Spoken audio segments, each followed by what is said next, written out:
one of the things that was very interesting to me was about being part of a majority, and what that experience was like, having always been in the minority, and having to think about adapting to mainstream thinking and what the mainstream kind of value was, things like that. People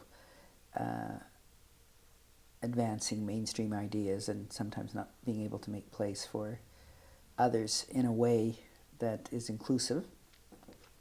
So that was an interesting experience.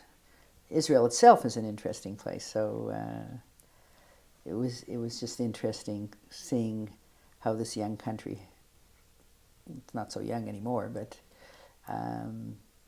had developed in a but relatively short period of time.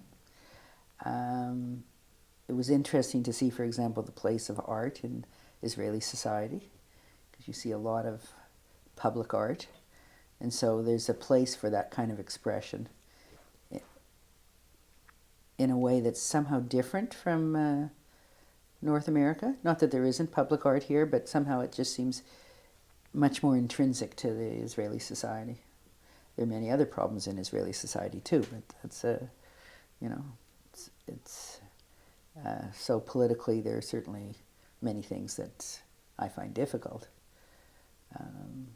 I wouldn't say I'm a Zionist, but I certainly support certain parts of Israel.